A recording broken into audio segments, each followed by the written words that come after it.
Chapter 1. The Boy Who Lived.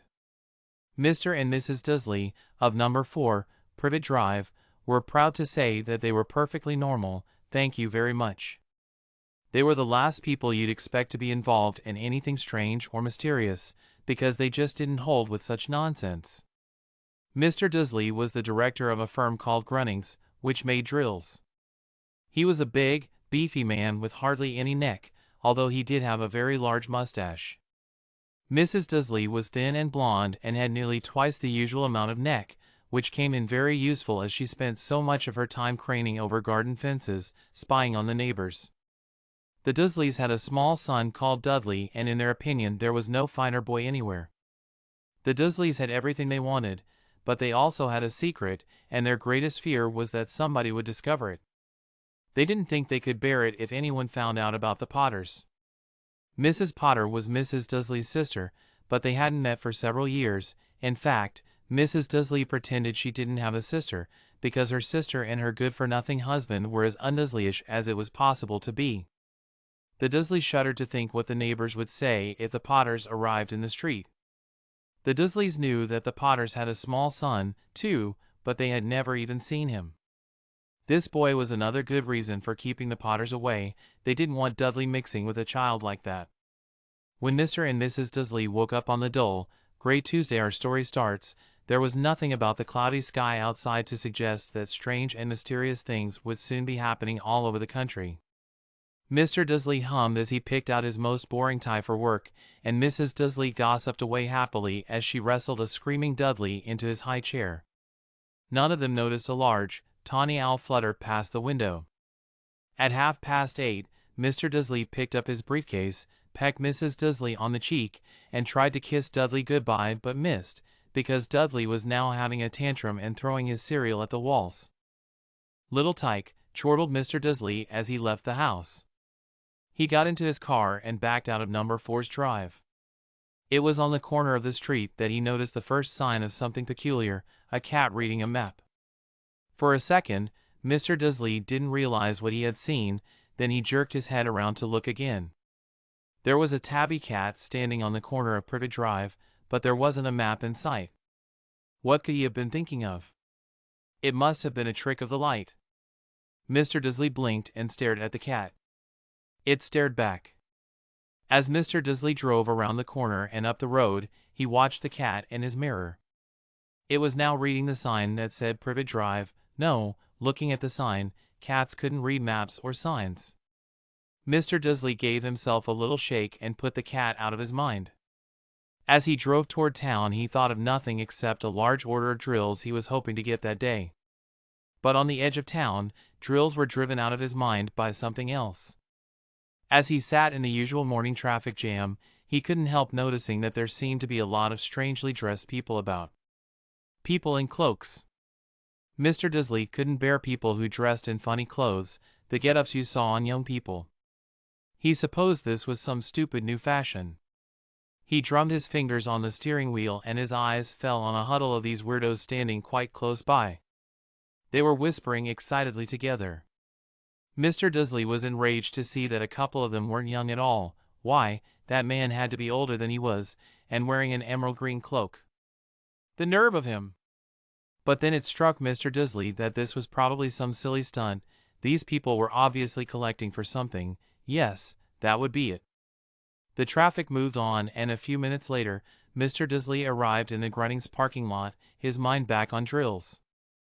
Mr. Dursley always sat with his back to the window in his office on the 9th floor.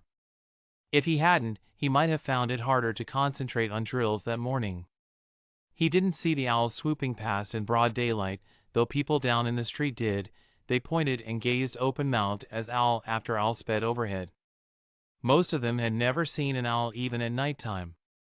Mr. Dursley, however, had a perfectly normal, owl-free morning. He yelled at 5 different people. He made several important telephone calls and shouted a bit more.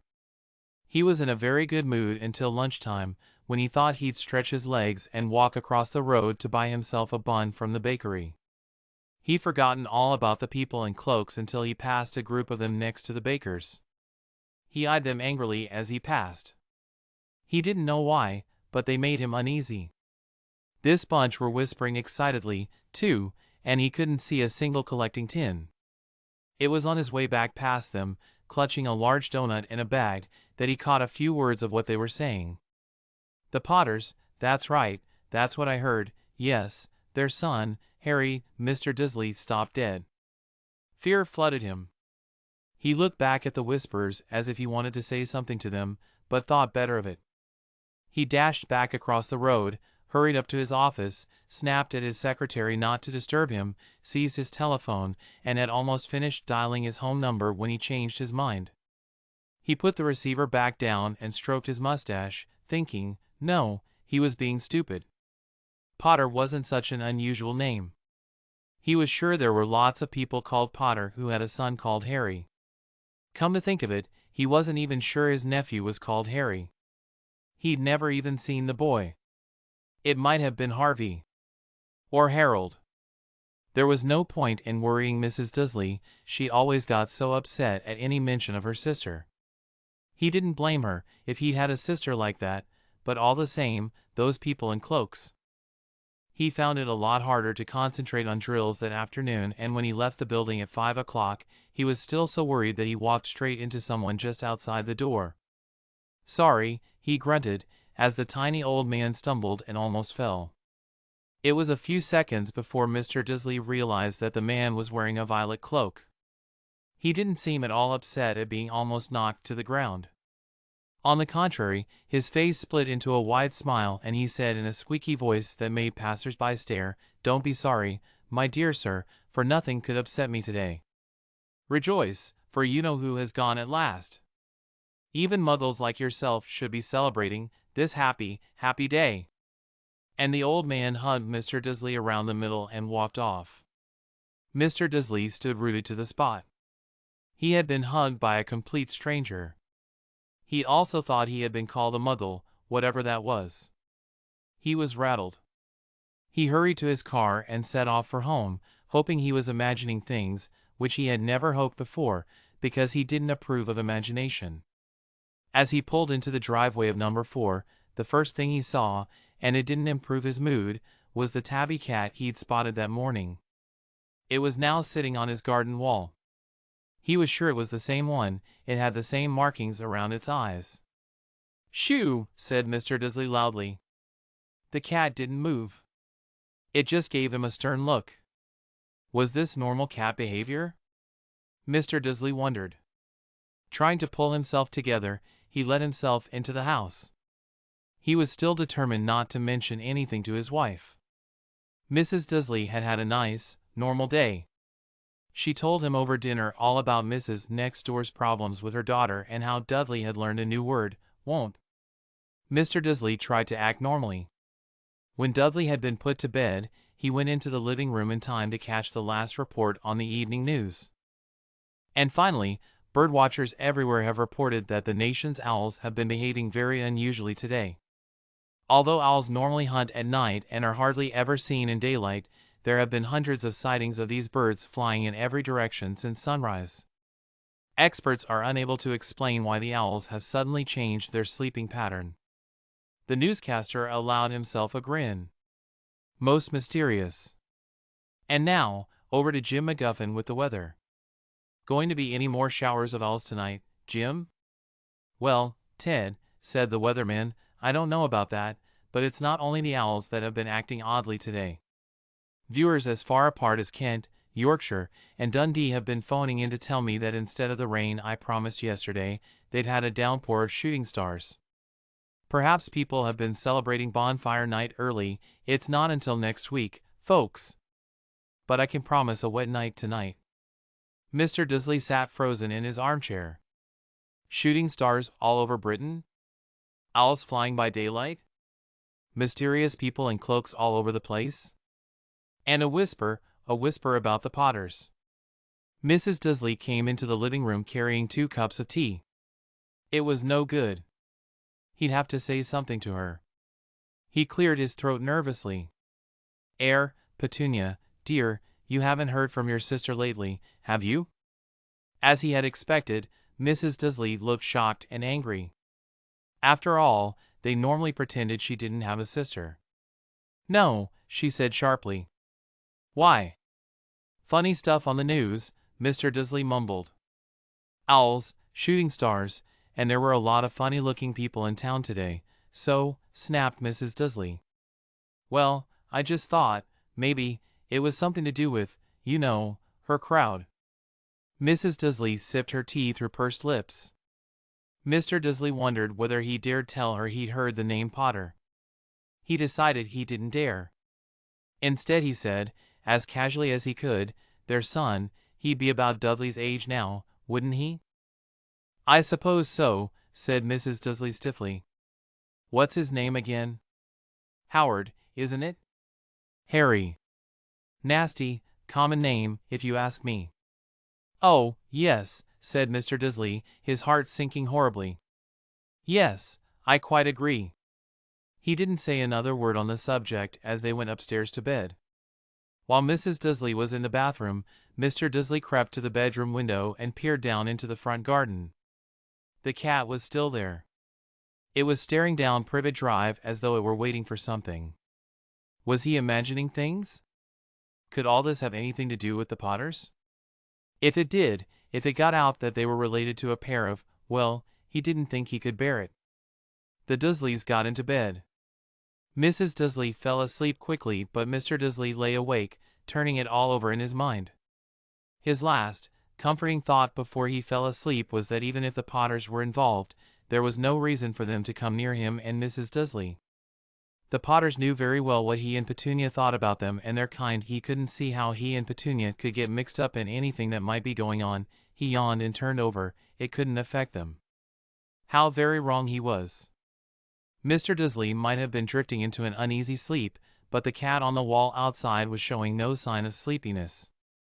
It was sitting as still as a statue, its eyes fixed unblinkingly on the far corner of Privet Drive. It didn't so much as quiver when a car door slammed on the next street, nor when two owls swooped overhead. In fact, it was nearly midnight before the cat moved at all. A man appeared on the corner the cat had been watching, appeared so suddenly and silently you'd have thought he'd just popped out of the ground. The cat's tail twitched and its eyes narrowed. Nothing like this man had ever been seen on Privet Drive. He was tall, thin, and very old, judging by the silver of his hair and beard, which were both long enough to tuck into his belt. He was wearing long robes, a purple cloak that swept the ground, and high-heeled, buckled boots. His blue eyes were light, bright, and sparkling behind half-moon spectacles, and his nose was very long and crooked, as though it had been broken at least twice. This man's name was Albus Dumbledore. Albus Dumbledore didn't seem to realize that he had just arrived in a street where everything from his name to his boots was unwelcome. He was busy rummaging in his cloak, looking for something. But he did seem to realize he was being watched, because he looked up suddenly at the cat, which was still staring at him from the other end of the street. For some reason, the sight of the cat seemed to amuse him. He chuckled and muttered, "I should have known." He found what he was looking for in his inside pocket. It seemed to be a silver cigarette lighter. He flicked it open, held it up in the air, and clicked it. The nearest street lamp went out with a little pop. He clicked it again, the next lamp flickered into darkness.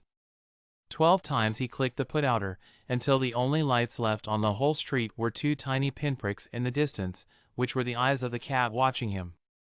If anyone looked out of their window now, even beady-eyed Mrs. Dursley, they wouldn't be able to see anything that was happening down on the pavement.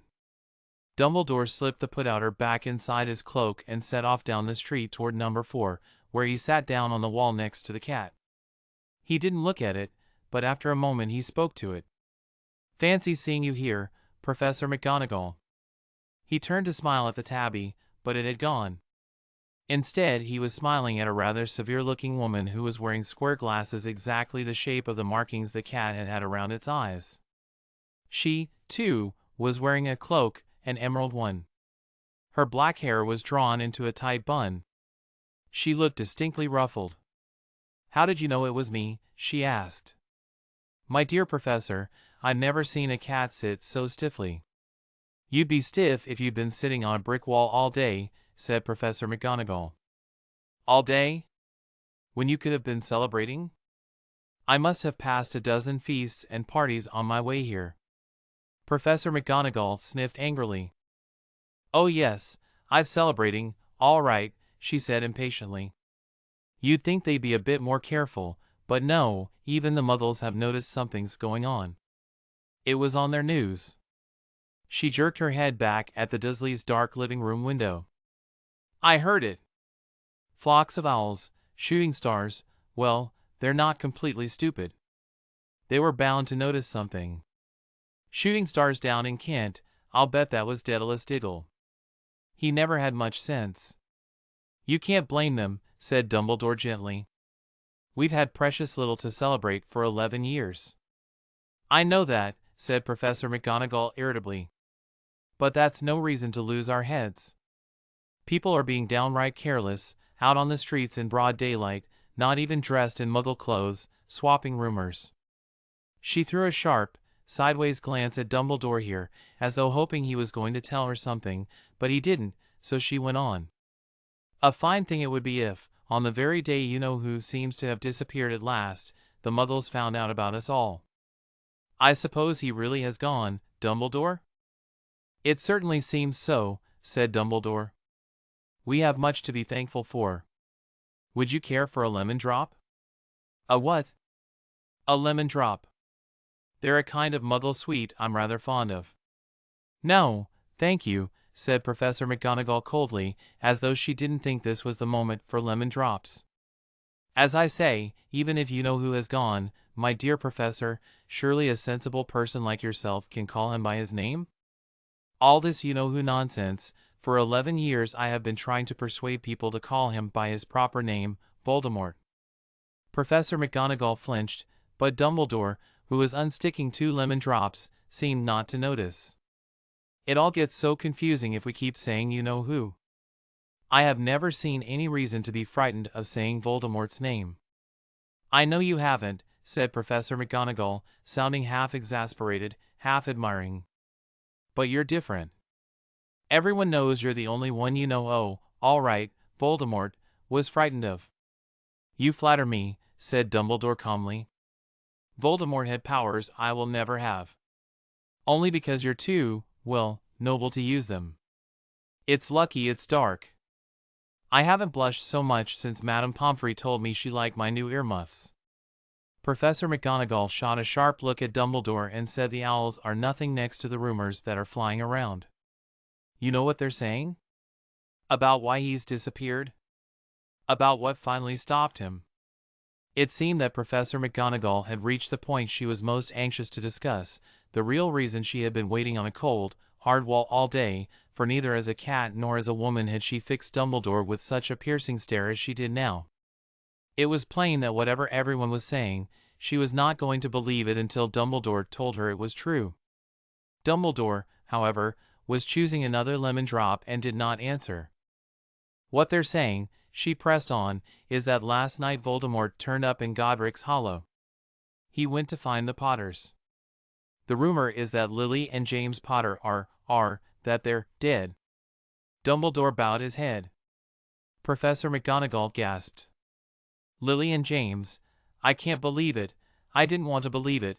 Oh, Albus." Dumbledore reached out and patted her on the shoulder. I know," he said heavily. Professor McGonagall's voice trembled as she went on. "That's not all.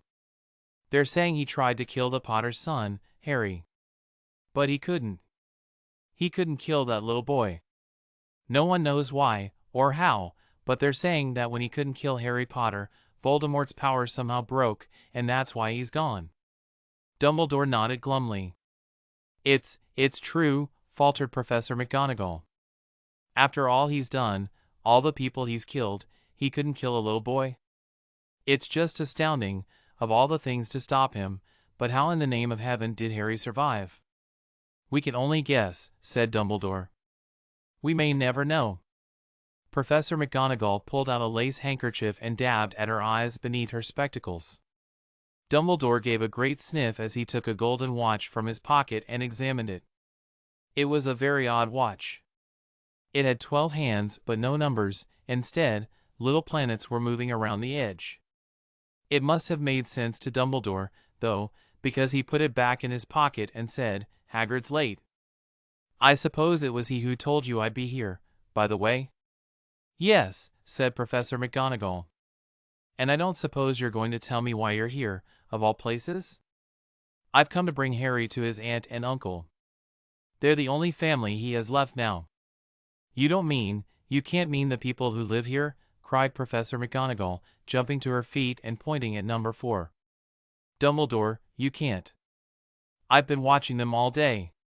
You couldn't find 2 people who are less like us. And they've got this son. I saw him kicking his mother all the way up the street, screaming for sweets. Harry Potter come and live here."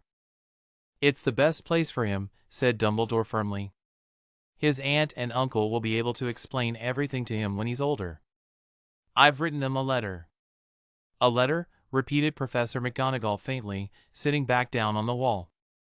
"Really, Dumbledore, you think you can explain all this in a letter? These people will never understand him. He'll be famous, a legend.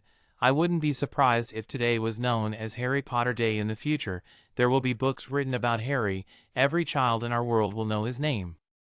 "Exactly," said Dumbledore, looking very seriously over the top of his half-moon glasses. "It would be enough to turn any boy's head. Famous before he can walk and talk.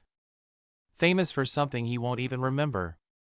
Can you see how much better off he'll be, growing up away from all that until he's ready to take it?" Professor McGonagall opened her mouth, changed her mind, swallowed, and then said, "Yes, yes, you're right, of course. But how is the boy getting here, Dumbledore?" She eyed his cloak suddenly as though she thought he might be hiding Harry underneath it. "Hagrid's bringing him." "You think it wise to trust Hagrid with something as important as this?" "I would trust Hagrid with my life," said Dumbledore. "I'm not saying his heart isn't in the right place," said Professor McGonagall grudgingly, "but you can't pretend he's not careless. He does tend to—" What was that? A low rumbling sound had broken the silence around them. It grew steadily louder as they looked up and down the street for some sign of a headlight. It swelled to a roar as they both looked up at the sky, and a huge motorcycle fell out of the air and landed on the road in front of them. If the motorcycle was huge, it was nothing to the man sitting astride it. He was almost twice as tall as a normal man and at least 5 times as wide. He looked simply too big to be allowed, and so wild, long tangles of bushy black hair and beard hid most of his face. He had hands the size of trash can lids, and his feet in their leather boots were like baby dolphins. In his vast, muscular arms he was holding a bundle of blankets. "Hagrid," said Dumbledore, sounding relieved. "At last. And where did you get that motorcycle?" "Borrowed it, Professor Dumbledore, sir," said the giant, climbing carefully off the motorcycle as he spoke. "Young Sirius Black lent it to me. I've got him, sir." "No problems, were there?" "No, sir, house was almost destroyed, but I got him out all right before the muggles started swarming around. He fell asleep as we was flying over Bristol." Dumbledore and Professor McGonagall bent forward over the bundle of blankets. Inside, just visible, was a baby boy, fast asleep. Under a tuft of jet black hair over his forehead they could see a curiously shaped cut, like a bolt of lightning. "Is that where?" whispered Professor McGonagall. "Yes," said Dumbledore. "He'll have that scar forever." "Couldn't you do something about it, Dumbledore?" "Even if I could, I wouldn't. Scars can come in handy. I have one myself above my left knee that is a perfect map of the London Underground." "Well, give him here, Hagrid, we'd better get this over with." Dumbledore took Harry in his arms and turned toward the Dursleys' house. Could I say goodbye to him, sir?" asked Hagrid. He bent his great, shaggy head over Harry and gave him what must have been a very scratchy, whiskery kiss. Then, suddenly, Hagrid let out a howl like a wounded dog. "Shoo!" hissed Professor McGonagall, "you'll wake the muggles." Sorry," sobbed Hagrid, taking out a large, spotted handkerchief and burying his face in it. "But I can't stand it, Lily and James dead, and poor little Harry off to live with muggles. Yes, yes, It's all very sad, but get a grip on yourself, Hagrid, or we'll be found," Professor McGonagall whispered, patting Hagrid gingerly on the arm as Dumbledore stepped over the low garden wall and walked to the front door. He laid Harry gently on the doorstep, took a letter out of his cloak, tucked it inside Harry's blankets, and then came back to the other two. For a full minute the three of them stood and looked at the little bundle. Hagrid's shoulders shook, Professor McGonagall blinked furiously, and the twinkling light that usually shone from Dumbledore's eyes seemed to have gone out. "Well," said Dumbledore finally, "that's that. We've no business staying here. We may as well go and join the celebrations." "Yeah," said Hagrid in a very muffled voice, "I'll be talking serious his bike back. Good night, Professor McGonagall, Professor Dumbledore, sir." Wiping his streaming eyes on his jacket sleeve, Hagrid swung himself onto the motorcycle and kicked the engine into life. With a roar it rose into the air and off into the night. "I shall see you soon, I expect, Professor McGonagall," said Dumbledore, nodding to her. Professor McGonagall blew her nose in reply. Dumbledore turned and walked back down the street. On the corner he stopped and took out the silver put-outer. He clicked it once, and 12 balls of light sped back to their street lamps so that Privet Drive glowed suddenly orange and he could make out a tabby cat slinking around the corner at the other end of the street. He could just see the bundle of blankets on the step of number 4. "Good luck, Harry," he murmured. He turned on his heel and with a swish of his cloak, he was gone. A breeze ruffled the neat hedges of Privet Drive, which lay silent and tidy under the inky sky, the very last place you would expect astonishing things to happen. Harry Potter rolled over inside his blankets without waking up. One small hand closed on the letter beside him and he slept on, not knowing he was special, not knowing he was famous, not knowing he would be woken in a few hours' time by Mrs. Dursley's scream as she opened the front door to put out the milk bottles, nor that he would spend the next few weeks being prodded and pinched by his cousin Dudley. He couldn't know that at this very moment, people meeting in secret all over the country were holding up their glasses and saying in hushed voices, to Harry Potter, the boy who lived.